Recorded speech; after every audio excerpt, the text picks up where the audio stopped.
शैक्षणिक, क्रीडा, शेती, व्यावसायिक, राजकीय, गुन्हेगारी क्षेत्रातील माहिती देणारं एकमेव news channel PG news Marathi. Shrigonda जुगार अड्ड्यावर सिनेस्टाईल छापा, 38 लाखाचा मुद्देमाल जप्त, 22 जण ताब्यात। श्रीगोंदा शहरातील पेडगाव रस्त्यावरील सोनवणे वस्तीवरील बंद पडलेल्या पोल्ट्री फार्मवर सुरू असलेल्या 21 पाणी जुगार अड्ड्यावर प्रशिक्षणार्थी पोलीस उपअधीक्षक संतोष खाडे यांच्या पथकाने सिनेस्टाईल छापा मारून रोख रकमेसह 37,58,300 रुपयांचा मुद्देमाल जप्त केला। या प्रकरणात जुगार खेळणाऱ्या 22 जणांना पोलिसांनी ताब्यात घेतले, तर एक जण पळून जाण्यात यशस्वी झाला। या प्रकरणी रात्री उशिरापर्यंत गुन्हा दाखल करण्याचे काम सुरू होते। याबाबत मिळालेल्या माहितीनुसार पोलीस उपअधीक्षक साडे यांना श्रीगोंदा पोलीस ठाण्याच्या हद्दीत श्रीगोंदा शहरानजीक पेडगाव रस्त्यावरील सोनवणे वस्तीवरील बंद पडलेल्या पोल्ट्री फार्मवर जुगार सुरू असल्याची माहिती मिळाली।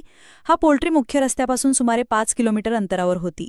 कारवाईसाठी जाताना आरोपी पसार होऊ नये म्हणून उपअधीक्षक खाडे यांनी श्रीगोंदा पोलीस ठाण्यातील डीबी पथकासह पथकातील कर्मचारी हे 2 मालवाहतूक पिकअपमध्ये गेले। आरोपींना या कारवाईची शंका येऊ नये म्हणून त्यांनी पिकअपवर उसाचे वाढे लावून गाडी ताडपत्रीने झाकून अचानक छापा मारला। यावेळी पोलिसांनी 22 आरोपींना ताब्यात घेतले, तर एक जण पळून जाण्यात यशस्वी झाला।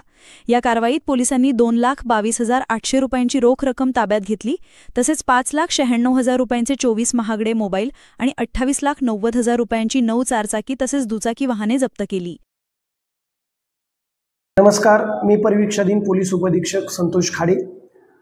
अहिल्यानगर जिल्ह्याचे पोलीस अधीक्षक श्री माननीय सोमनाथजी घारगे सर यांनी नेमलेल्या आमच्या विशेष पथकानं आज श्रीगोंदा पोलीस स्टेशन हद्दीअंतर्गत असणाऱ्या पेडगाव रोडवरील सोनवणे वस्तीजवळ इसम नामे स्वप्नील खेत्रे याच्या पोल्ट्री फार्ममध्ये चालणाऱ्या जुगार क्लबवर कारवाई केली असता आम्हाला त्या ठिकाणी एकूण 23 आरोपी तसेच एकूण 9 वाहनासहित एकूण मुद्देमाल 37,58,300 रुपये एवढा मुद्देमाल आम्ही हस्तगत करत तसंच सर्व आरोपींना ताब्यात घेत कारवाई करून श्रीगोंदा पोलीस स्टेशन मध्ये गुन्हा दाखल करण्याची तजवीज ठेवलेली आहे।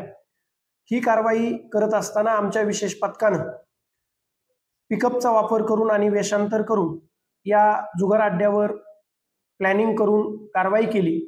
ही कारवाई माननीय जिल्ह्याचे पोलीस अधीक्षक श्री सोमनाथजी घारगे सर यांच्या मार्गदर्शनाखाली तसेच निर्देशाने चालू आहे। अशीच कारवाई श्रीगोंदा शहरासह अहिल्यानगर जिल्ह्यामध्ये ही अवैध धंद्यावर अशीच धडक कारवाई चालू राहील।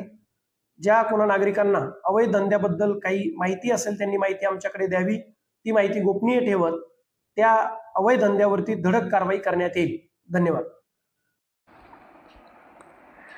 पीजी न्यूज मराठी चॅनलला लाईक करा, शेअर करा आणि सबस्क्राईब करा।